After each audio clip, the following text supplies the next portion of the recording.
Hello बच्चों। तो आपने पिछली क्लास में वर्कमैन कंपनसेशन रिजर्व से रिलेटेड कंसेप्ट को समझा और उससे रिलेटेड एक क्वेश्चन भी किया था। तो चलिए आज फटाफट से इन्वेस्टमेंट फ्लक्चुएशन रिजर्व जैसा वर्कमैन कंपनसेशन रिजर्व से रिलेटेड ट्रीटमेंट था, इसका भी ट्रीटमेंट वैसे ही है। एक ऐसा रिजर्व जो हमने प्रॉफिट से निकाल कर अपनी इन्वेस्टमेंट के लिए जिसके अंदर फ्लक्चुएशन आ सकती है, उस फ्लक्चुएशन के फॉल को बचाने के लिए आपने उसकी मार्केट वैल्यू के अंदर जो फॉल आना था उससे सिक्योर करने के लिए फर्म को एक इन्वेस्टमेंट फ्लक्चुएशन रिजर्व क्रिएट किया गया, जिसके द्वारा उसको सिक्योर किया जा सकता है। मगर अब प्रॉफिट शेयरिंग रेशियो चेंज होने वाली है। अब इस सिचुएशन में उस रिजर्व का जो एक्चुअली पार्टनर्स का होता है, उस रिजर्व का जो भी होना है उसको हम एडजस्ट कर देंगे और बैलेंस पार्टनर्स को दे देंगे उसकी प्रॉफिट शेयरिंग रेशियो में। तो चलिए इसके अंदर भी डिफरेंट केसेस हैं, उस केस को समझते हैं और क्वेश्चन कर लेते हैं। यानी कि आपके पास इन्वेस्टमेंट फ्लक्चुएशन रिजर्व जितने का है उसमें अगर उसकी मार्केट वैल्यू, क्वेश्चन डायरेक्ट ही समझ लेते हैं। Investment fluctuation reserve,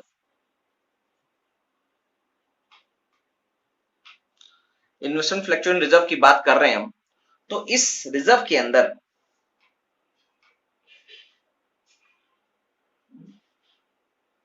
investment fluctuation reserve, इस रिजर्व के अंदर आपके पास जो इन्वेस्टमेंट है उसमें केस क्या क्या बन सकते हैं।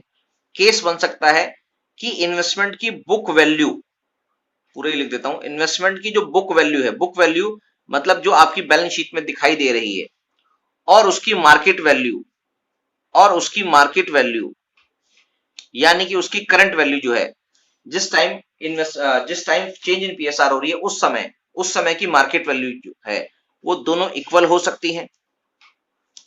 केस 2 में कि उसकी बुक वैल्यू और मार्केट वैल्यू में डिफरेंस हो सकता है। Book value is less then market value, यानी कि बुक वैल्यू कम हो गई है और मार्केट वैल्यू ज्यादा है। When market value of investment is less than book value, sorry, when book value is less then market value, ठीक है। अगर बुक वैल्यू मार्केट वैल्यू से कम है तो क्या करेंगे, और अगर बुक वैल्यू मार्केट वैल्यू से ज्यादा है तो क्या करेंगे। तो ये बातें हम धीरे धीरे समझते हैं कि आपको किस केस को समझना है और किस केस में क्या क्या इंपैक्ट डालना है।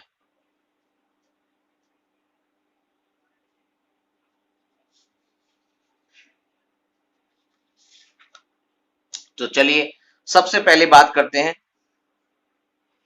When book value equals to, case 1 है, केस 1 की बात करते हैं। इसको हम डायरेक्ट क्वेश्चन के फॉर्म में करते हैं तो आपको इसको समझ में जल्दी आ जाएगा। क्वेश्चन है ABC sharing profit and losses 432, decide to share future profit losses in the ratio of 234 with effect from 1st April 2019, extract from their balance sheet investment fluctuation reserve 18,000 का है और इन्वेस्टमेंट 2 लाख की हमने जो ली हुई है और 18,000 की उसकी फ्लक्चुएशन को कवर करने के लिए आपने 18,000 का रिजर्व क्रिएट किया हुआ है। केस है show the accounting treatment under the following alternative cases. इसके अंदर 5 केसेस टोटल बनने हैं, तो इन 5 केसेस को हम डायरेक्ट समझते हैं कि क्या क्या होगा। If there is no other information, यानी कि इसके बारे में कि आपके पास इन्वेस्टमेंट की आज की करंट वैल्यू क्या दी है क्या नहीं दी है, उसके बेसिस पर आपको क्या करना है और क्या नहीं करना। तो डायरेक्ट हम क्वेश्चन ही कर लेते हैं, आपको जल्दी से जल्दी समझ में आ जाएगा, मुश्किल नहीं है। जैसा ट्रीटमेंट आपने रिजर्व के साथ किया था, वर्कमैन कंपनी रिजर्व के साथ किया था, करना वही है, मगर इसका नाम यहां पर चेंज है। तो आपके पास केस 1 है, केस 1 है no information given.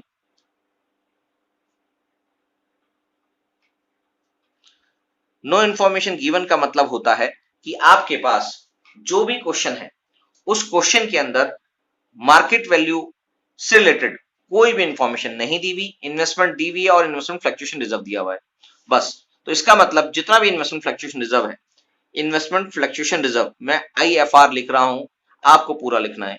Investment fluctuation reserve account debit to जो भी पार्टनर्स हैं उनकी ओल्ड रेशो में ट्रांसफर कर दिया जाएगा टू ABC।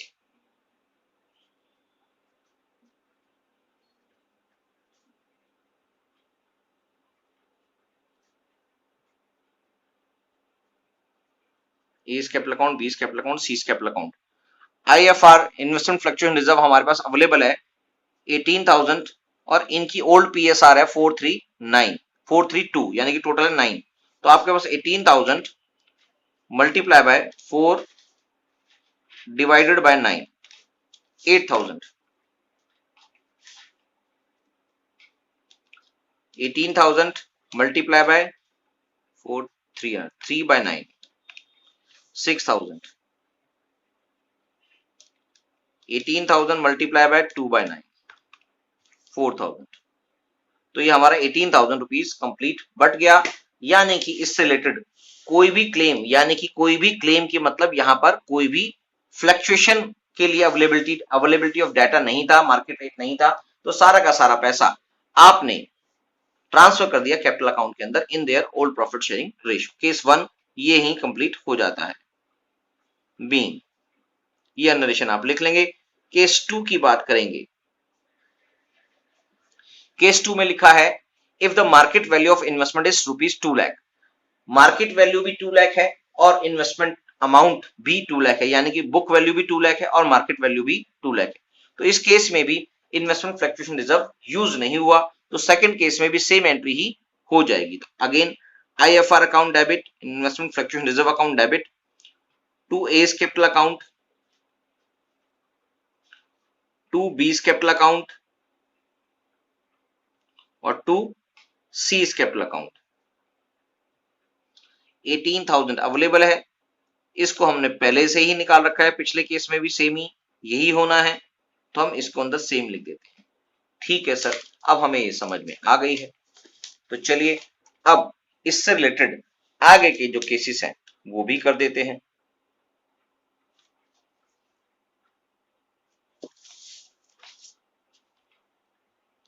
फॉर्मेट बना देते हैं, थोड़ा सा अच्छा ही लगेगा और बनाना भी चाहिए आपको। मैंने आपको हमेशा बोला है कि आप कभी भी जर्नल को, चाहे एक एंट्री ही क्यों ना हो, कभी भी जर्नल को बिना फॉर्मेट नहीं बनाएंगे, क्योंकि उससे गलतियां होती हैं और फिर आपको लगेगा नहीं सर ऐसा तो नहीं होता, मगर होता है भैया, होता है। तो आप मेरी बात को ध्यान रखें। Debit amount, credit amount, ledger folio, particulars. तो आपके पास केस थर्ड की बात करते हैं। केस थर्ड है if the market value of investment is 1,91,000, तो आपके पास 1,91,000 मार्केट वैल्यू रह गई है, जबकि उसकी ओरिजिनल कॉस्ट जो आपने इन्वेस्ट किया हुआ है उसकी ओरिजिनल कॉस्ट है 2 लाख। तो आपका इन्वेस्टमेंट का अमाउंट, जो इन्वेस्टमेंट है वो 9,000 रुपए से गिर गई है। जो गिर गई है उसी के लिए एक्चुअली आपने इन्वेस्टमेंट फ्लक्चुएशन रिजर्व बनाया था। तो आपके पास इन्वेस्टमेंट फ्लक्चुएशन रिजर्व का अकाउंट जो है उसमें से इन्वेस्टमेंट अकाउंट में जो भी वैल्यू कम हो गई है, यानी कि 18,000 आपके पास अवेलेबल है, जो भी वैल्यू कम हो गई है वो इसमें ट्रांसफर कर देंगे, जिससे कॉप अप हो जाए। 18 जो 9,000 का उसमें लॉस हो रहा है वो कंप्लीट हो जाए, उसके अंदर वो कंप्लीट कर दिया हमने, इन्वेस्टमेंट अकाउंट में 9,000 रुपीज ट्रांसफर कर दिया, और बाकी का जो बैलेंस बचा है वो पार्टनर्स के कैपिटल अकाउंट में ट्रांसफर कर देंगे in their old profit sharing ratio.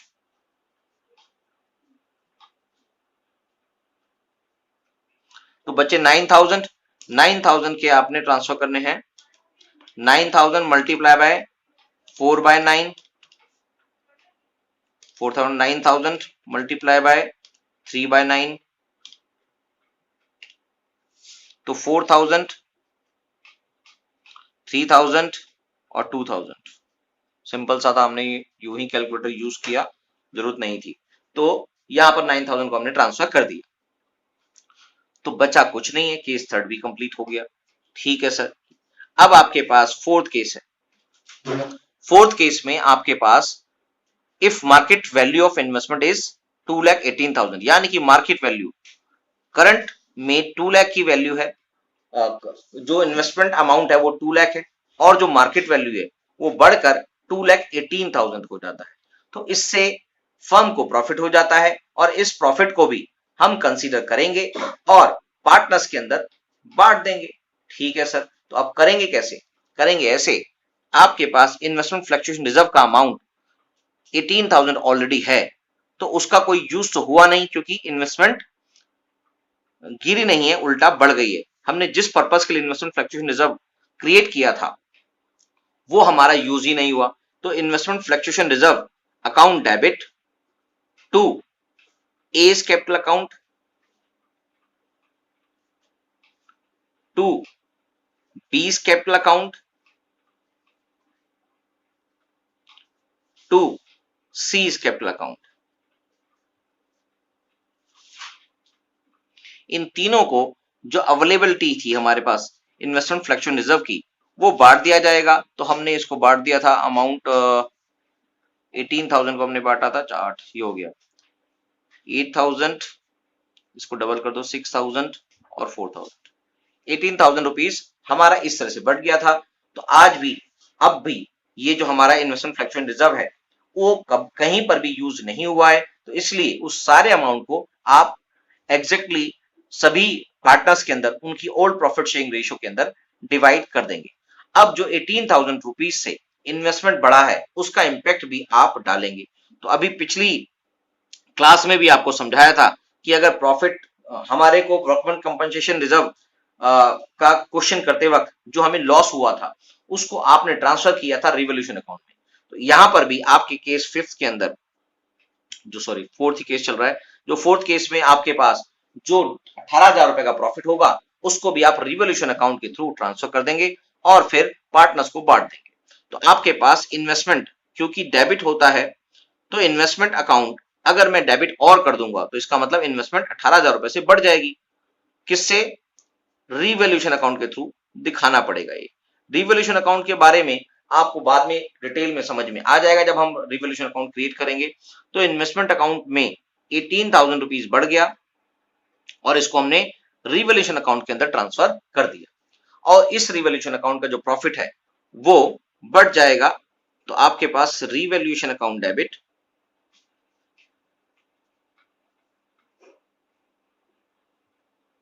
To A's capital account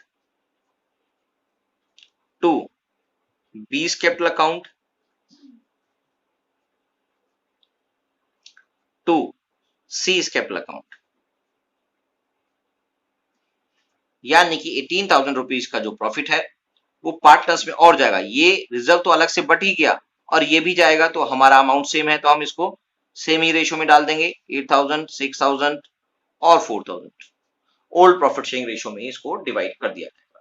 तो आप ये समझें कि आपके पास जो केस चल रहे थे, ये जो केस है आपके पास, केस फोर्थ जो है, केस फोर्थ के अंदर केस जो हमारे पास बना, वो केस बना आपके पास, ये जो केस है ये बनेगा market value is greater than book value, market value is greater than book value.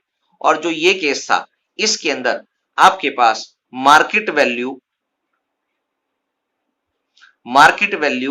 Is less than book value है, मगर जो इनका जो डिफरेंस है, but difference is less than investment fluctuation reserve. ये केस आपको समझना है कि एक्चुअली केस क्या था। यहां पर मार्केट वैल्यू बुक वैल्यू से कम है, मगर जो इन दोनों का जो डिफरेंस है, book value minus market value जो डिफरेंस है वो इन्वेस्टमेंट फ्लक्चुएशन रिजर्व से कम था, यानी कि आपके पास अवेलेबिलिटी 18,000 रुपए की थी और 9,000 रुपीज ये बैलेंस आ रहा था। ये बात भी समझ में आ गई सर। तो आपके पास ये वाला केस समझ में आ गया है। अब एक और केस बचा है क्या? हाँ सर बचा है, बिल्कुल बचा है।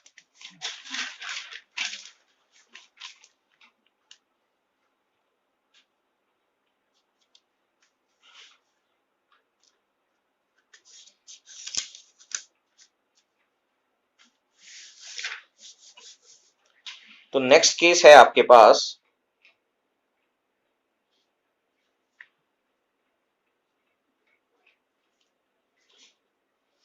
The market value of investment is 1,73,000, यानी कि केस करने से पहले आप फॉर्मेट खींच लेंगे।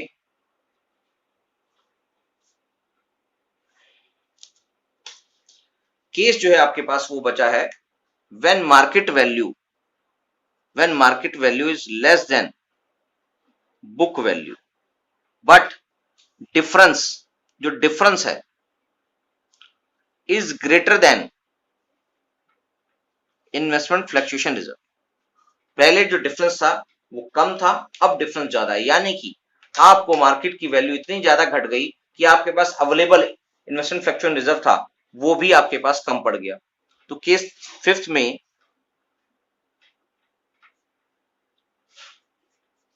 आपके पास market value of investment is 1,73,000, तो आपके पास इन्वेस्टमेंट फ्लक्चुएशन रिजर्व है आपके पास अवेलेबल।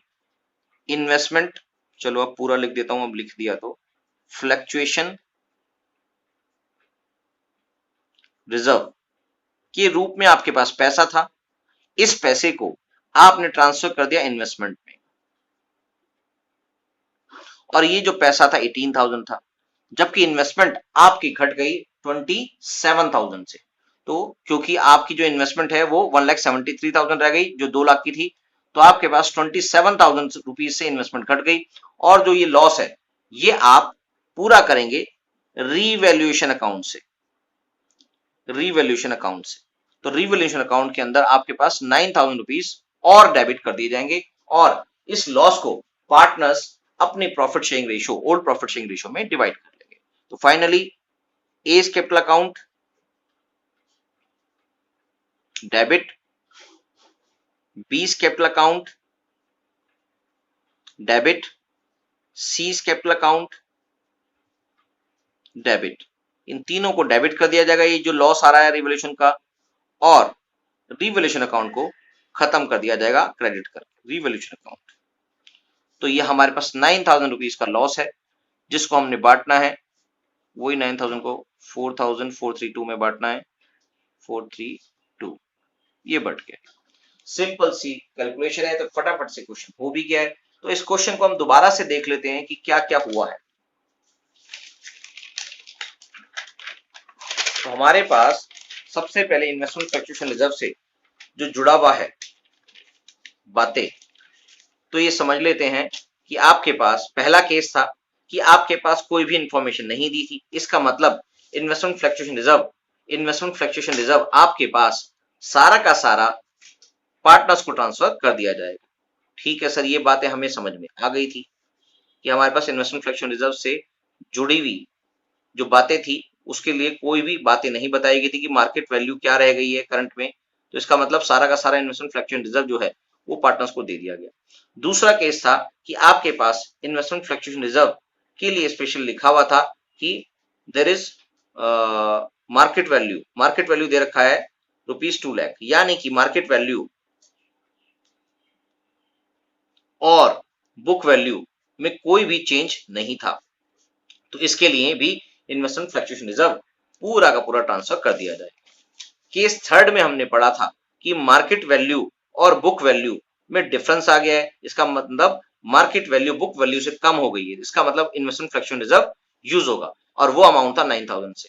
तो इनका जो अवेलेबिलिटी थी 18,000 की, और जो डिफरेंस आया इन दोनों में वो कम था अवेलेबिलिटी से, difference is less than investment fluctuation reserve. तो इसका मतलब उसमें से इन्वेस्टमेंट फ्लक्चुएशन रिजर्व से निकालकर इन्वेस्टमेंट में कुछ पैसा जो डिफरेंस आया था वो डाल देंगे, और बाकी का पार्टनर्स के ओल्ड प्रॉफिट शेयरिंग रेशियो में बांट देंगे। और अगला केस है market value is greater than book value, तो यानी कि मार्केट वैल्यू बढ़ गई है और बुक वैल्यू से, इसका मतलब प्रॉफिट हो गया।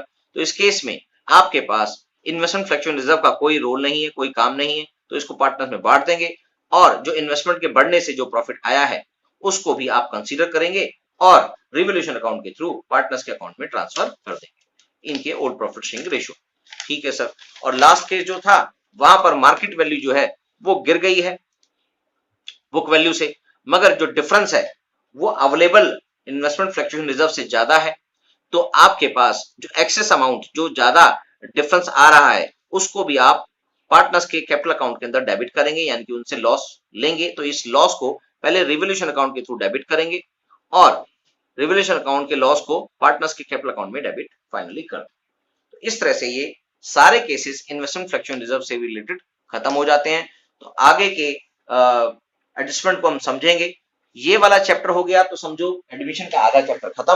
तो फटाफट से इस क्वेश्चन को और दोबारा से वीडियो चला के देखनी है तो उसको भी देख लेंगे। फटाफट से इसको कर दो, हम आगे चलेंगे अगली क्लास में। Thank you, bye bye, Tata.